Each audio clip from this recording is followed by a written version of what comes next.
Who are you? Who? Am I violating copyright policies by doing that? I don't know. Anyways, that's what Bob's talking about today. Who you are. Coming up in just a moment on The Unconventional Pastor.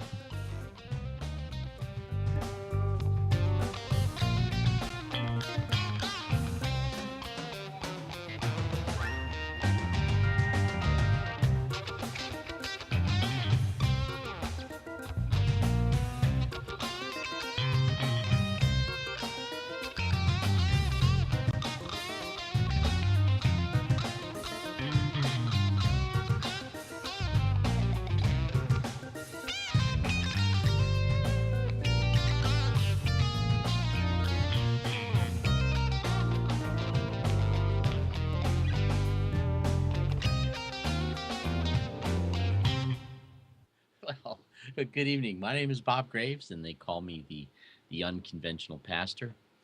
Good to be back with you here, and actually, I'm on time for my show, sort of, but I was a little bit late for Greg's. I was downstairs and goofing off. I thought I had like 5 minutes or so, and what have you. Anyhow, sorry, Greg. Missed him while he was gone. It was good to have him back because that was our first show of our second year together. And I'll tell you what, when we first got started, I didn't know Greg. We met on the air, and you didn't know how well it was going to go or what kind of a person to be. But I tell you, I've actually I've learned to like the guy so much. He's become for me, a very good friend, and I respect him immensely, and I find him to be an incredibly honest person. None of us are perfect. I'm sure that that goes for both. Excuse me, both Greg and I. But I find him to be just an awesome person. I'm glad we've been doing this show, and I hope it continues on. Anyhow, so then comes on my show, and this is the first show of my second year, and so it's probably appropriate that I actually talk about one of my major pet themes, and that is a concept of who. Who are you? In fact, I'd done a video series once, which I entitled "Just Who Do You Think You Are?" And it was a series that tried to talk about how it is we come to a sense of who it is that we think we are. And so I just wanted to talk a little bit about that tonight. Who are you? We all have a concept of who we are, and the health and of that concept actually really constrains a great deal of our own behavior. We cannot consistently behave in a manner that is inconsistent with who we think we are, without regard to whether or not who we think we are is even a well-formed or a malformed concept. So it is a radically important thing. Plus, it's difficult, it's impossible in life to make decisions about the options that are before you and to actually end up making decisions that are ultimately contrary to who it is you think you are. Even if they're good decisions, you can't make them because it's not you, the way you see yourself, what have you. But anyway,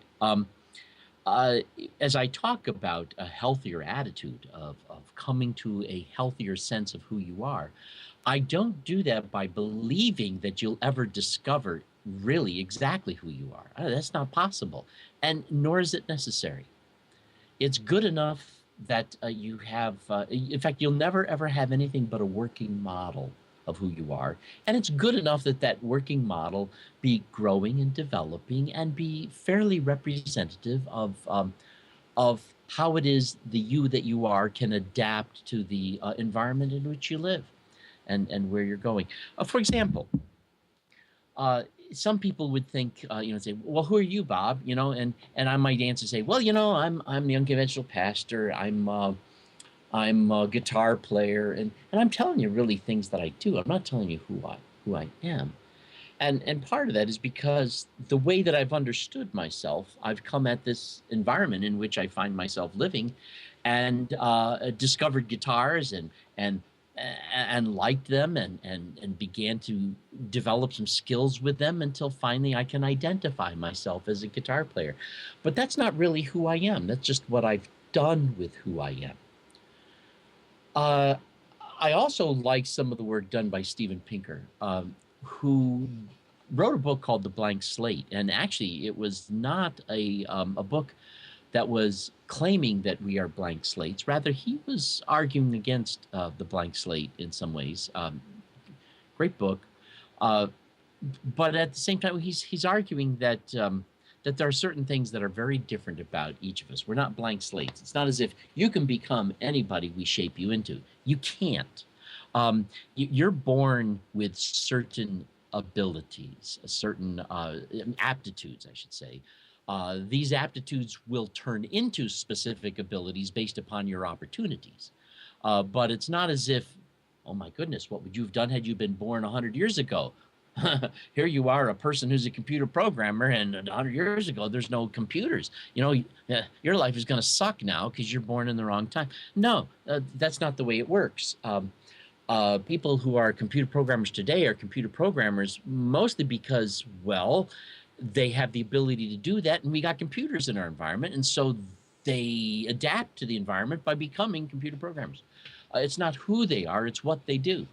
Uh, what if you were to have been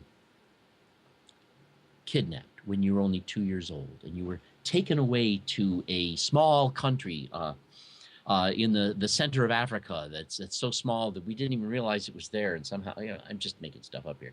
Um, you would have grown up in a different religion, a different time, a different technology, different political, a different social environment. It is highly unlikely that you would have the exact same attitudes and beliefs and insights and points of view that you have now. But would you still be you? I want to argue yes. You'd be the you that is the who that you really are. So there's a sense here in which I would want to say that who are you is not answered by what you've done with who you are, what you think, what your opinion is, what you believe is right, what you believe is wrong. That's not who you are. That's how you have accommodated yourself to the issues that have come to you. Now, have a mathematical aptitude, you will find that no matter what you're doing, you will probably use that strong mathematical aptitude in analyzing. If you're an analytical person, chances are you would have been an analytical person no matter where you were, or where you lived, or where you grew up, or what time or period of history you were born in. Ooh, it looks to me like something's going on with my camera here. I don't know what's going on. Every so often it wants to switch on me, things that it's doing. And I got to change that. Hold on. Whoop, no, it just doesn't want to behave, does it? Okay, we'll do that. Hey, you can see SpongeBob back there. I have this Logitech C920 camera, and I've loved it for a long time. But lately it's been misbehaving. Sometimes the image will reverse on it, and then lately I've noticed sometimes it just changes its complete angle that it's working with. So anyhow, where was I? Talking about the way we adapt and respond to our environment and becoming who we are. It's important that we make a distinction between who we are and what we've done with who we are.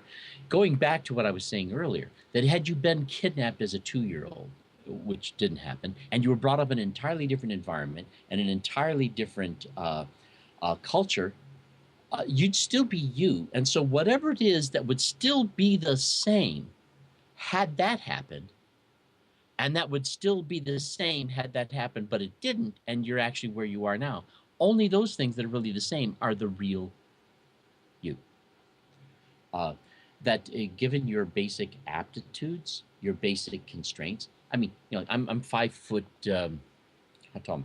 5'9", You know, um, the that's how tall I am, and I'm this human being, and that height constrains a little bit about what I can or can't do, and what I have to do. Like when I walk through a door, if the opening is over 5'9", I can walk right through, usually without worrying about it, unless I'm hopping and skipping and jumping. And then I could maybe biff my head. But you know, when it comes down to an understanding of who we are, we want to come to a point where we don't begin investing ourselves in things that are going to end up being maladaptive. Um, when I had been, I also talking a little bit about Steven Pinker, and I wanted to get back to some things he was saying, that he's talking about some of the differences that do exist between each of us as people, and that these are differences that are inescapable for who we are. We have certain aptitudes, we have certain personality dispositions, we have and these are things that are true of us because of the organism that we are, that would be true of us without regard to what our environment had been or what our experiences had been. However, uh, just because we can perhaps identify what would be for us that plain vanilla, and I would call that the blank slate that you are, so that I would agree with Pinker, that we're not all identical blank slates, but we are, each of us, our own unique version of a blank slate. We're a human being. And in that, I think it's important that we not get invested in our identity as to what we think, what our political views are, what our economic status is. These are not who you are. They are merely the way life has been coming at you, and the way you've been responding to it, and the outcome of both what life has been throwing at you and how you've responded to it. And it's true. You, the who that you really are, is the one that's been doing that responding. But a lot of these circumstances are really just an outworking of a lot of things external to you. And so, there it is. But as I look at this, I'm thinking about the question that was actually asked of Jesus. That well, actually Jesus was the one asking the question. He was with his disciples, and I think it's significant that he's actually with his disciples for quite a while. He doesn't really come to them with this question until they've actually been apparently around, according to the gospel story, a few years. And he asked them, he says, "Who do people say that I am?" And this is kind of a who question. And I think that it's interesting to note that the disciples even answer it with some of those not really answering who, but what have you done with where you're at? And there's some say you're John the Baptist, some say you're some other prophet. And these are what I would also argue is not really an answer to who. Um, and then Jesus comes back and he says, but who do you say that I am? And Peter comes back with what's ascribed to him, and what strikes me as being a very interesting answer. He says, "You are Christ, Son of the living God." Now, there's a sense in which he's not telling Jesus his role. In the way this story is told, I get the impression that he is telling Jesus what sort of being he is. And it reminds me of going back to the beginning of Jesus' ministry, where he faces what we see as the story of his temptations. And I often point out something very different about those temptations than most people might. And that is this, that a lot of people think that Jesus' temptations were if you're the Son of God, then command that these stones be made bread. And so he's tempted to turn the stone into bread. And if you be the Son of God, then jump off the pinnacle of the temple, and the angels of God will come, and then everybody will know that what you're doing, and bow down and worship me, and then I'll give you all the kingdoms of the world. It's often understood that these are temptations for Jesus to obtain certain things that he needs, but to do it, at Satan's initiative. Now, I really don't think that was the temptation, to be honest with you. I think that the temptation is found in the very first words that are stated in each temptation. The temptations began with, if you are the Son of God, command these stones to be made bread. And what I see in this temptation is Jesus is being asked to prove who he is. And Jesus, as I see it, he begins his ministry having responded to these temptations in such a manner that Jesus knows who he is, and he's comfortable with who he is. And the demonstration that he's comfortable with who he is he feels no need to prove it. There's nothing to prove. There is simply someone to be. And I think that there's something very healthy in this for each of us. Who you are is someone that all you need to do with that is just be who you are, be yourself. And there's nothing to prove. Just exactly what you are as a human being is not really ever going to change. And it's not even determined by the context in which you're in. The context in which you're in is merely that which you, the who you are, is going to respond to. And it's going to respond to that sometimes maladaptively because of the way other circumstances have tempted you to abandon a concept that's healthier as to who you are, to try to teach you who you are, specifically when I want to teach you who you are by making you believe you are who I say you are, rather than just who you are. And so I see Jesus' temptations as a temptation to turn who he is into the issue. And as Jesus continues his ministry, I see him as someone who, in many ways, is seeking to avoid um, turning who he is into an issue. And I think that the fact that he even takes 3 years before he even addresses that question to his disciples is a part of that, that it's just not the issue.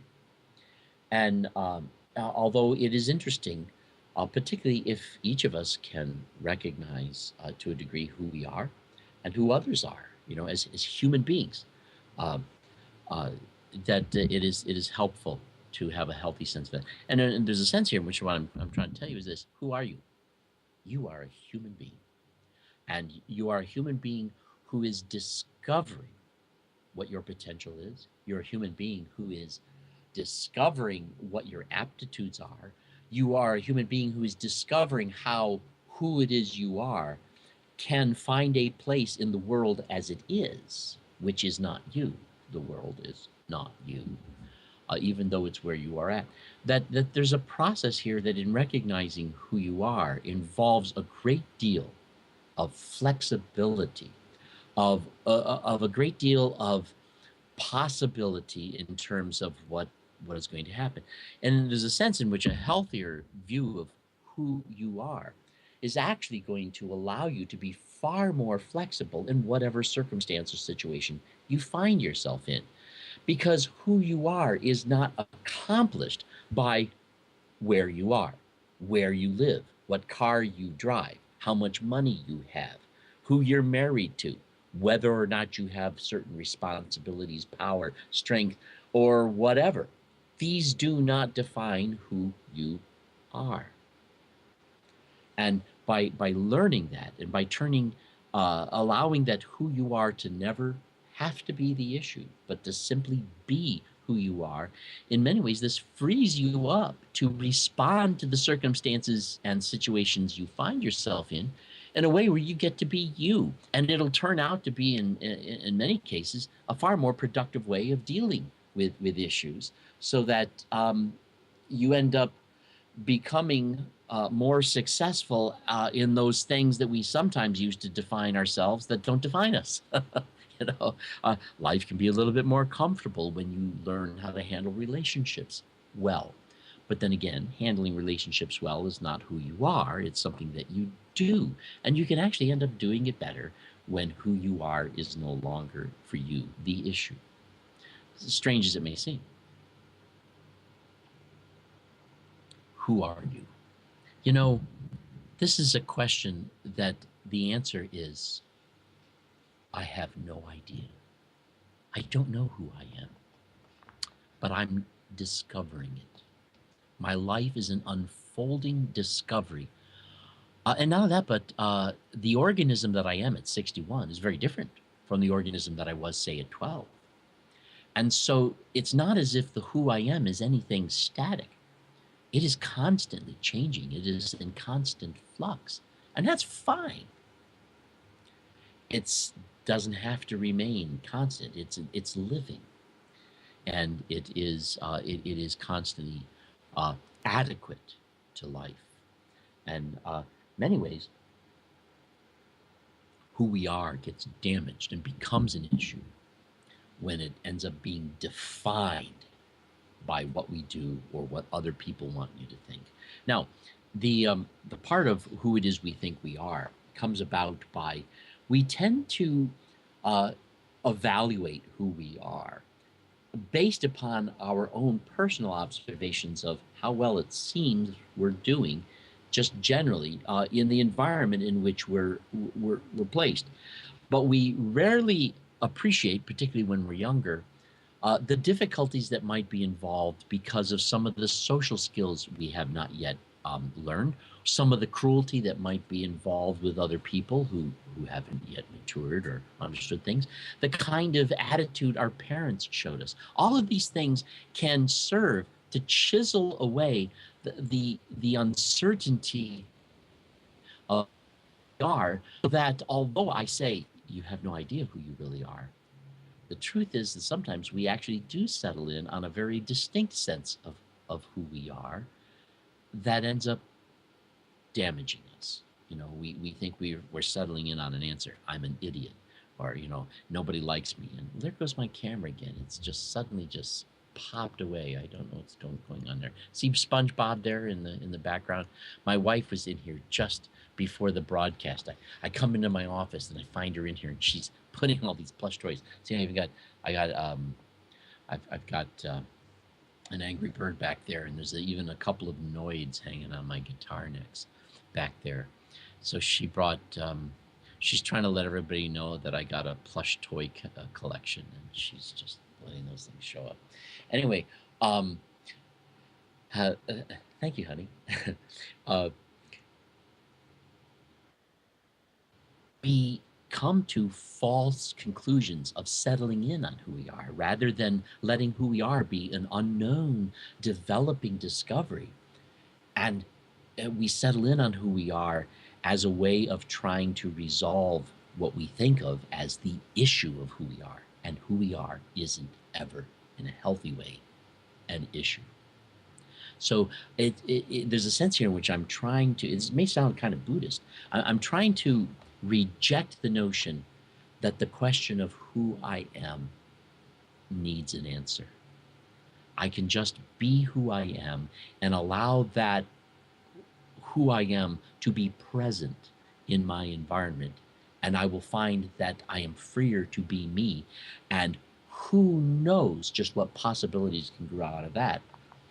It's not really known. Now, that's not to say that there are no limits. There certainly are. I'm not going to be able to approach the world or life in a manner that is beyond my IQ or my aptitude. I'm not going to be able to do it in a manner that is beyond my capacity to perceive things. It's just not going to happen. So there are, real limits.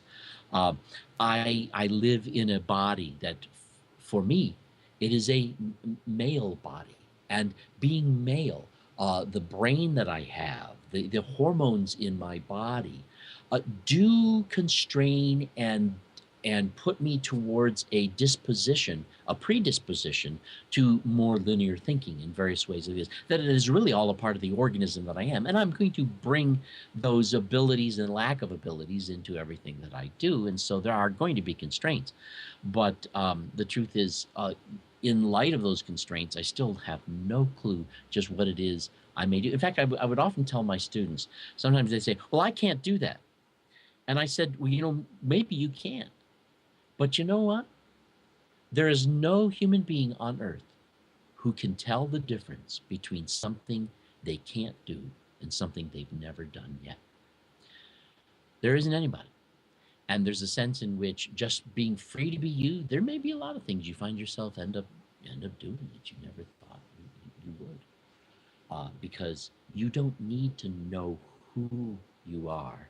You really need to make who you are no longer an issue. Now, that can be a hard thing to learn to do, particularly when you live in a world that wants to challenge you. Oh, yeah, who do you think you are? You know, what's going on here? And we're constantly pushed towards people who want to tell us who we are, the people who put us in our place, people who have power and authority in this world, whose decisions and choices have certainly played a role in making sure that whatever it is I do as a profession, who it is I'm associated with, these things have been in many ways affected by them. But it still doesn't define who I am. I'm still free to be me, so long as I allow myself to escape from that issue. Now, I'm a little bit surprised we haven't had any viewer comments yet. At least none that I've seen here. Now, I've talked about a little bit how we come to a false sense of who we are. And it's important to be aware of that. First of all, given the environment we're in, we make certain general observations about the things that we do. And we assume too easily that these general observations somehow tell a story about who we are. And we turn those general observations into metaphors of meaning for ourselves that kind of tell us who we are. We also, in our lives, will make certain decisions. And when we make these decisions, we change course with certain things. And as a result of how that changing of course goes, we might recognize that, well, here's something I can do, something I can't do, and this is who I am. And sometimes the outcome of some of the decisions we make come back at us in ways we hadn't anticipated. And we might perceive that as a lesson to teach us who we are. So in many ways, our concept of self is also affected by decisions that we make or decisions that other people make for us, and we see how it is we travel through those changes, and that tells us something that we think speaks to us about who we are, when the real truth is those only speak to us about how we rode along with those changes, given the kind of preparation we actually had to deal with them. And that's not who you are. That's just how prepared you were. And there's other things that we go through also, that there are other people in your life who treat you in certain ways, talk to you in certain ways, or they themselves behave in certain ways that you perceive as if that says something about you. And I also want to say, I think this is in some ways also, it can be an unhealthy constraint. I did get a viewer comment. Let's take a look at what we got here. Okay. Viewer comment, I am a male human being. Viewer comment, I am a father and a husband. This is your relationship, being a father and a husband, and it is definitely, a part of your historical circumstances, and therefore these are circumstances you are in, but that's not who you are. That's what circumstances you're in. And by the way, if you are a father and a husband, congratulations, good for you. That's a wonderful opportunity for who you are to be found in. Someone says, I am a male human being. Now, this is in a sense more accurate. That is who you are. You are this organism that is of that gender, is male, and you are a human being. And I think that's a very healthy thing to recognize that you are. But it is interesting that depending on what spiritual realities there may be, and here we're dealing with issues of faith, not issues of knowledge. What if the beings that we are, the sentient beings that we are really beings that inhabit these bodies? If that's the case, then is it possible that being a male, being a human being, is actually only a temporary condition. Uh, uh, we don't know that. We have no way of knowing that that is or isn't so. There's a possibility that who we are transcends the biology of our organism as an existence. It may transcend our biology. It's possible, a fascinating thing, which would mean that, in a sense, a healthier sense of my identity is that I am me. I am a being, and who knows what that may be or where it would go. I think there's things that that Jesus said that may actually imply that we, that you talked about in the life to come, the people that are neither married nor given in marriage, that it's a different kind of existence. It doesn't possess the same sort of constraints as human life does. And so there's a sense in which, in this life, while I am here, and while I am here, this is the only thing I can absolutely count on is very real for me. While I am here, being a male human being is, as far as I can tell, who I am and what I am. Uh, and there's a sense in which I may not know what all of those constraints are. I may not know what being male means I can or can't do. And I don't need to necessarily have that all nailed down or written in stone within my heart so that I can follow the script. There is no script. There's merely living, finding myself thrown into the moment and discovering that I am free to be who I am, whoever that may be, in every moment that I am thrown into. And there are constraints that it will definitely, that I certainly won't transcend. But there's a sense here in which I want to transcend the typical ways in which we define ourselves. I would like it if each of us really could do that, if we could rise above the things that we think define us and realize that you can't escape them. If you have certain responsibilities, a job, if you're a father, if you're a child, if you have certain relationships, certain contracts, certain obligations, these are not the sort of things that you're just free to walk away from because, hey, I'm just going to be me. But it is helpful, I think, if you recognize that the circumstance, the responsibilities, and the roles that you are taking on are the roles you're taking on, the responsibilities you have, and the relationships that you have, but they are not the same thing as you being who you are. They're slightly different.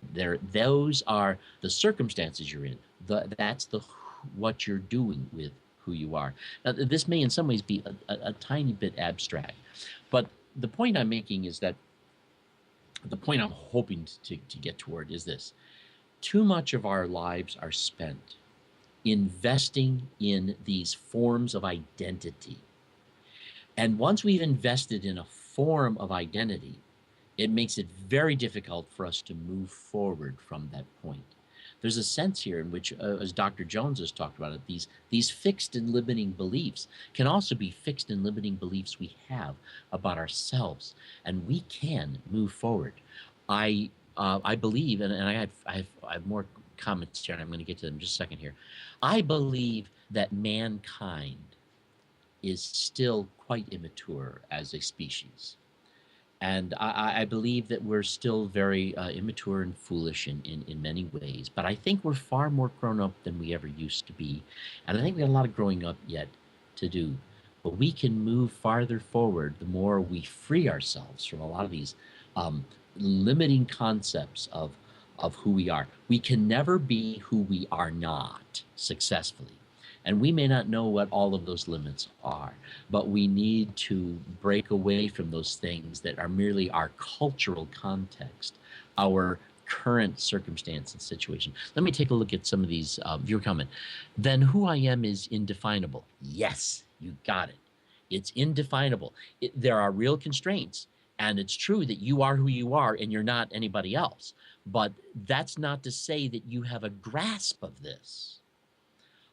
And there's a sense in which I might say, well, You might say, then who I am is indefinable. Well, for all practical purposes, even if it could be defined, you can't do the defining. Not entirely. It's still an unraveling mystery that which is, you know, the exploration of that mystery knows no real depth. We don't know how deep that goes. Let's see. If it is impossible to define me, then who I am can only be discussed in terms of that which you are arguing is not who I am.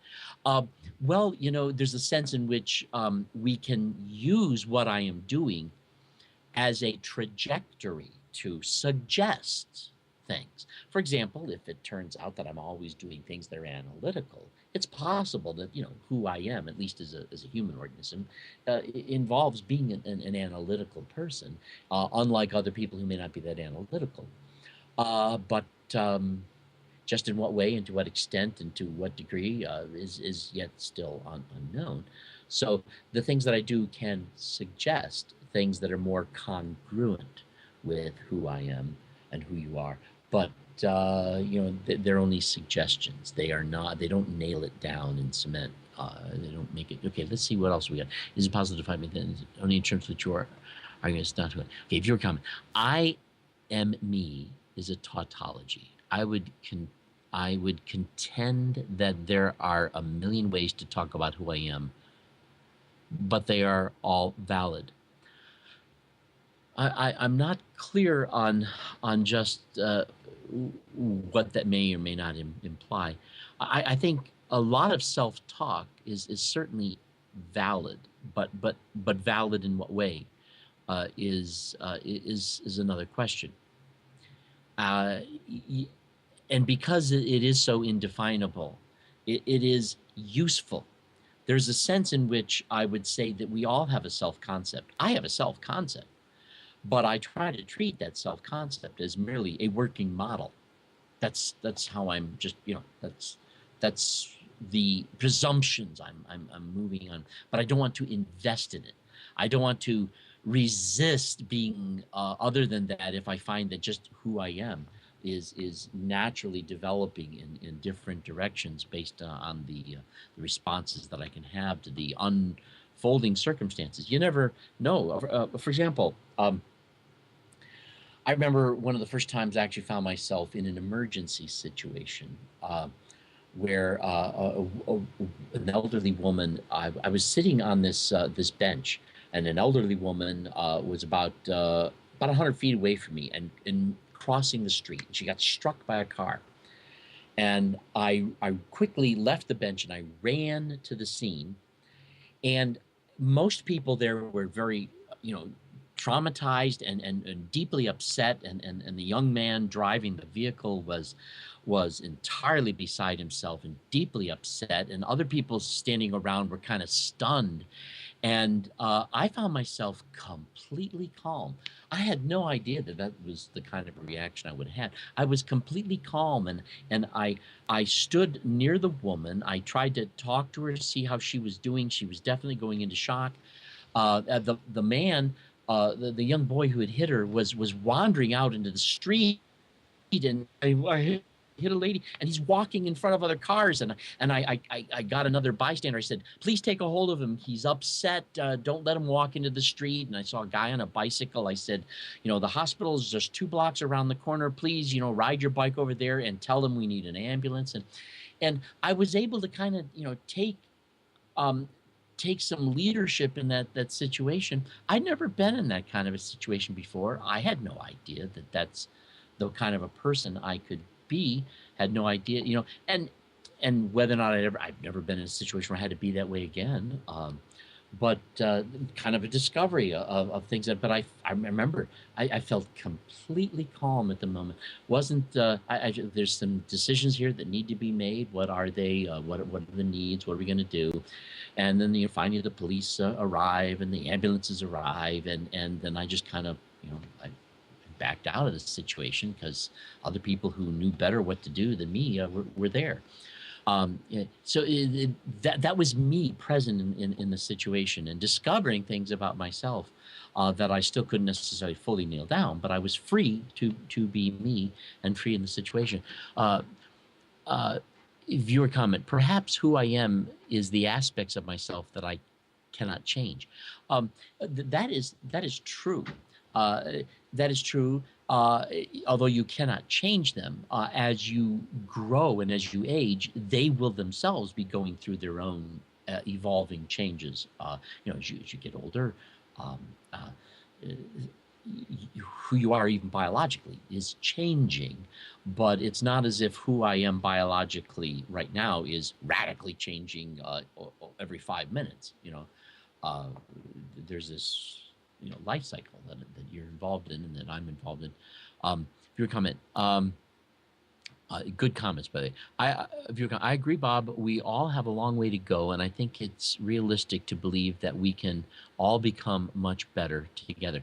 This is so true that we can.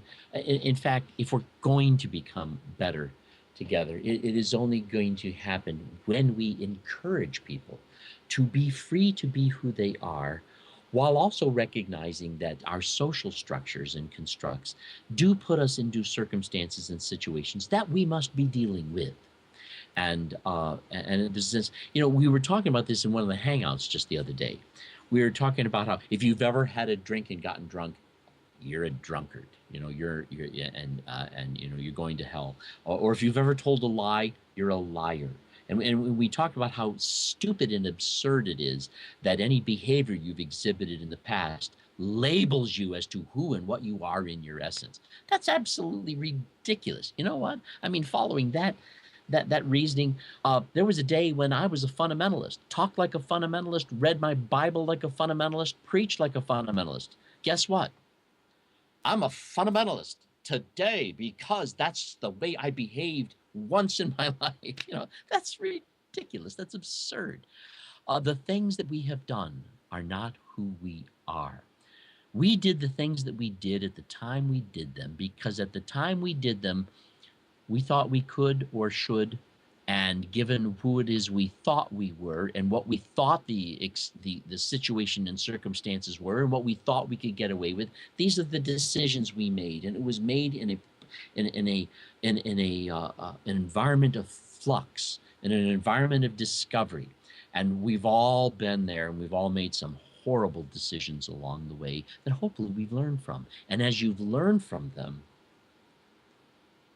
you can discover more of who you are in a way that frees you from the things you've once done.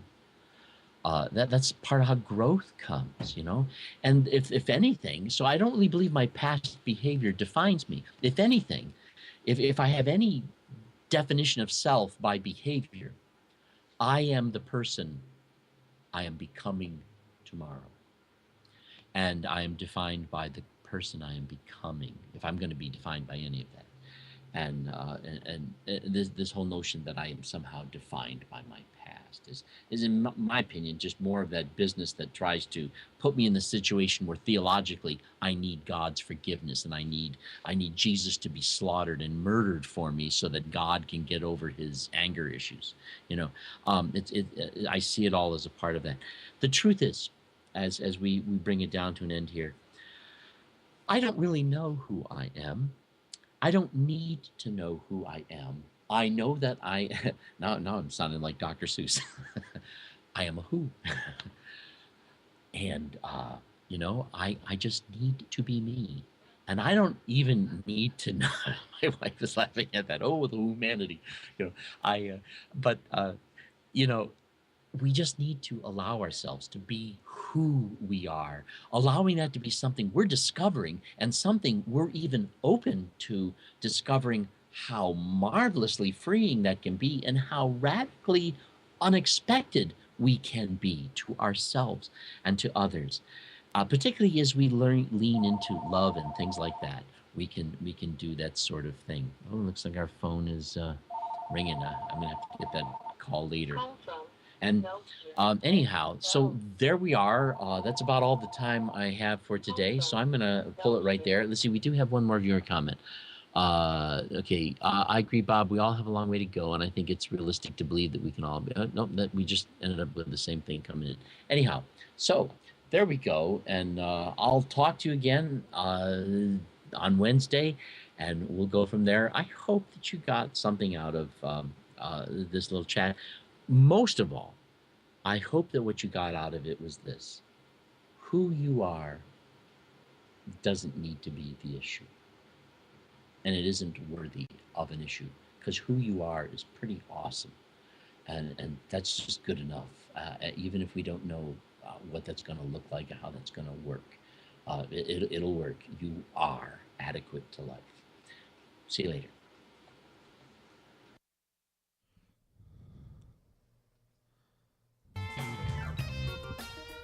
Ladies and gentlemen, stick around. In just a moment, Dr. Michael W. Jones and Rhonda Jones will be up on stage with Bob Greaves, the Unconventional Pastor, and our guest, Flash. I forgot his last name. I like to just call him that, Flash. He'll be with us. We'll be having an amazing discussion. But in the meantime, we need your patience. We are going to go offline, off the air for just maybe 30 seconds or so while we hardline a few pieces of our equipment for better broadcasting. We will be right back, though, so stick around.